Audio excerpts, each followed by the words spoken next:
So having been to a fraternity party once in my college career, I can say, yeah, it'll be cool to do one of these once in a while, but it's certainly not something I would want to do constantly, like every day.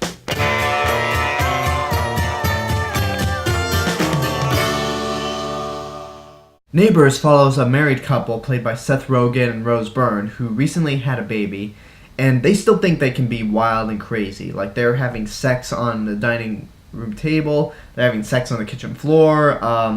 They still think they've got it, but well, I can't judge from experience. However, their hopes of acting like a young and crazy couple are suddenly ruined when a fraternity moves next door to them. They go over, befriend the fraternity, hang out at their party, and make peace with their president, played by Zac Efron. At first, they seem cool with everyone, and they all seem to get along great. But then during one party, Seth Rogen calls the cops, and basically Zac Efron decides to declare war on the couple. So the frat tries to find ways to annoy the family, while the family is doing everything in their power to try to get the fraternity to move out. So when I saw the trailer for this movie, I thought it looked pretty amusing, pretty funny. I love Seth Rogen's movies most of the time. I mean, if there was a big comedy star that I prefer out of the big ones, it's Seth Rogen. And plus, since I'm still in college, it seemed like a movie that would be right up my alley, even though I'm not in a fraternity. However, I didn't have any expectations for it to be amazing or the best comedy of the year. And even though I haven't seen many comedies this year, I doubt this is going to be the best of the year.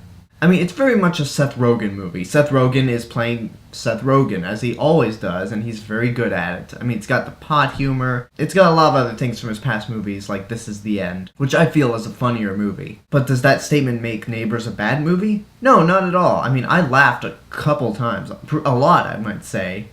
It is pretty funny. The actors have good chemistry together. Mainly between Zac Efron and Seth Rogen. Zac Efron actually did make me laugh. I used to hate that guy back when I was younger just because, he's one of those Disney Channel kids. But, no, as a fraternity guy, he actually did make me laugh. More than Taylor Lautner as a frat guy in Grown Ups 2. But I mean, let's be honest, Zac Efron is more talented than Taylor Lautner. Now, some of the laughs came from just surprising or shocking slapstick and gross-out humor. And honestly, I don't find gross-out humor to be that funny at times.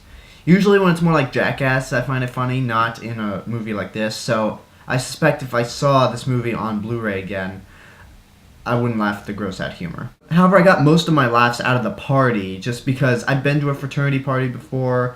This is not realistic. It's not a realistic interpretation of what a fraternity party is, or at least the one I've been to. But having been in that situation in the past 6 months, the frat parties did make me laugh. And just reminded me of the party that I went to, even right down to the possible smell of the fraternity and the beer all over the place. I mean, that was probably the most I laughed. Now, honestly, I did enjoy this movie and I did have fun with it.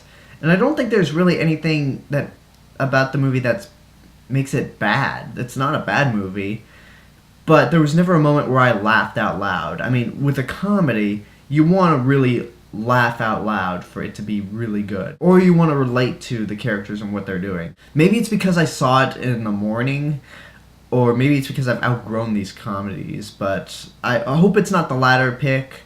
But I'm just saying, I just didn't laugh as much as I'd hoped to laugh in this movie. Although it was one thing I definitely hated, something that I just could not watch and felt very uncomfortable watching. There's a scene involving Rose Byrne and milk coming out of her boobs, and it has something to do with alcohol, which I don't want to get into it, but it's not a pleasant thing to watch, and I don't think anybody will find it very funny. So while I did like this movie, I didn't find it as funny as some of Seth Rogen's past movies like Knocked Up or This Is the End, and I don't think I'll be watching this movie again anytime soon. I mean, if it pops up on TV or if a friend decides to watch it with me, I'll be like, yeah, sure, why not? And again, I don't think it's a bad movie, but if you don't like these kind of comedies, if you don't like Seth Rogen in general, and if you just outgrew these kind of movies, then this isn't the one for you. So, for me personally, I'm going to say the movie is good, but not great. It's not a movie that you just rush out to see, but it's not a bad movie either. I don't think many people will be disappointed if they saw this movie, especially with a crowd. And that's my review for Neighbors. Leave a comment, tell me what you thought of the movie, subscribe to my channel for more stuff in the future. Check out my other channel, AlexG8462. You can find links to my Twitter, Instagram, Facebook, and Tumblr accounts on my YouTube page. Go check me out on letterboxd.com, letterboxd.com, under the name The Real Mr. Robinson. Share me with your friends and tell them about me, and remember to know it before you see it. This has been the Cinemas with Mr. Robinson, and I'll see you guys later.